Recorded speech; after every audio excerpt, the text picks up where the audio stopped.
TGPSC group 1 mains exam రేపు start కానుంది. ఈ ఎగ్జామ్కి కొన్ని లాస్ట్ మినిట్ టిప్స్.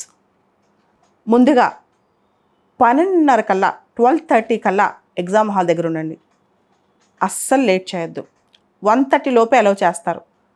ఎగ్జాక్ట్గా టైం పాటించండి. ఇది మొదటిది. 2, బ్లూ కానీ బ్లాక్ కానీ బాల్ పాయింట్ పెన్ యూజ్ చేయండి. పెన్సిల్ తీసుకెళ్ళవచ్చు ఎగ్జామ్కి. హాల్ టికెట్, ఏదైతే హాల్ టికెట్ మీరు క్యారీ చేస్తున్నారో 7 days same hall ticket carry చేయాలి. Hall ticket మార్చకూడదు.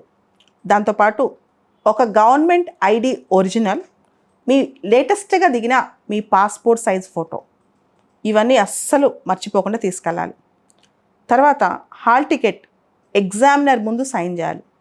సో ఇవన్నీ మీరు గమనిస్తుంటారు, ఇవన్నీ ఫాలో అయ్యి ఉంటారు. కొన్ని అంశాలు మీతో ఇక్కడ స్పష్టంగా చెప్పాలి. ఈ కోర్టు తీర్పులు, ఈ అంశాలు ఇవన్నీ 27 దాకా మర్చిపోండి. 27th వరకు కేవలం పరీక్ష మీదే ఫోకస్ చేయండి. లాస్ట్ మినిట్లో ఎగ్జామ్కి ఏమేం పాటించాలి? ముందుగా 3 hours పేపర్ కంప్లీట్గా రాసొచ్చేయండి. 3 గంటలు పేపర్ కంప్లీట్ చేసేసేయండి. అండ్ ఒక్క ఆన్సర్ కూడా వదలొద్దు. ఆన్సర్ వదలకుండా ఎలా రాయాలి అంటే, క్వశ్చన్లో ఉన్న కీ పాయింట్స్, ప్రశ్నలో ఏదైతే కీ పాయింట్స్ అడిగారో వాటి మీద ఎగ్జాక్ట్గా ఫోకస్ చేయండి. లాస్ట్ క్వశ్చన్ వరకు అదే ఫోర్స్తో రాయండి. జిఎస్ నుంచి 3 సెక్షన్లు ఉంటాయి కదా, జిఎస్ పేపర్స్. రేపు ఇంగ్లీష్ అయిపోయిన తర్వాత ఈ జిఎస్ పేపర్స్ ఉంటాయి. ఒక్కొక్క సెక్షన్కి ఒక్కొక్క గంట టైం పెట్టుకోండి. నాకు 3 గంటల ఎగ్జామ్ అనుకోవద్దు. ఒక్కొక్క సెక్షన్ అంటే 5 క్వశ్చన్లు 1 hour. అప్పుడు టైం మేనేజ్మెంట్ అయిపోతుంది. చాలామంది పరీక్ష అంతా మొత్తం వచ్చేసి పాస్ అవ్వరు.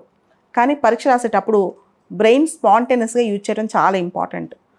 గ్రూప్ 1కి సంబంధించిన మిగతా అంశాలన్నీ పక్కన పెట్టండి. ఎందుకంటే ఖచ్చితంగా ఫైనల్గా మన అందరికీ, విద్యార్థులందరికీ మంచి జరుగుతుంది. మీరు చేయాల్సిన పని ఏంటంటే ఈ 7 రోజులు ఎగ్జామ్ మీద ఫోకస్ చేయటం. అండ్ మీకు క్వశ్చన్ అండ్ ఆన్సర్స్ 1-2 క్వశ్చన్స్ రాకపోయినా, 4 క్వశ్చన్స్ రాకపోయినా ఏం కాదు. మొత్తానికి పేపర్ మొత్తం ఆన్సర్స్ చేసి రండి. క్వశ్చన్కి రెలవెంట్గా ఆన్సర్ రాయండి. అది చాలా ఇంపార్టెంట్.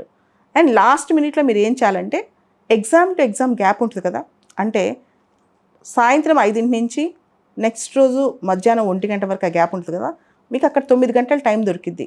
ప్రతి సబ్జెక్టు సిలబస్ ప్రకారం ఒక్కొక్క చాప్టర్లో 4 క్వశ్చన్లు తీసుకుని 5 పాయింట్స్ గుర్తుపెట్టుకెళ్ళండి. ఇది ఎగ్జాక్ట్ రివిజన్ టెక్నిక్ అనమాట. మీకు టైం లేనప్పుడు కొన్ని మైండ్ మ్యాప్స్, డయాగ్రామ్స్ కూడా వేసేయచ్చు ఎగ్జామ్ హాల్లో, పేపర్లో. సో మొత్తానికి పేపర్స్ అయితే కంప్లీట్ చేయండి. సస్టైనబుల్ డెవలప్మెంట్ గోల్స్ ఇలాంటివి చదువుకోవటం, అంటే సుస్థిర అభివృద్ధి లక్ష్యాలు అనమాట. తర్వాత మీరు హెల్త్, ఎడ్యుకేషన్ రిలేటెడ్ డేటా, ఇవన్నీ రీసెంట్ డేటా అవి గుర్తుపెట్టుకోవడం, ఇవన్నీ చేసేస్తే ఈజీగా రాయగలరు అనమాట. And SA paper, English paper, ఇప్పుడు రేపు ఇంగ్లీష్ పేపర్ క్వాలిఫైయింగ్, తర్వాత ఎస్ఏ పేపర్ కూడా చాయిస్ ఉంటుంది మీకు బాగానే. కాబట్టి అస్సలు ఐదారిపడొద్దు. తప్పకుండా అన్ని శక్తులు మీకు సపోర్ట్ చేస్తాయి. తప్పకుండా డెస్టినీ కూడా మీకు సపోర్ట్ చేస్తాయి.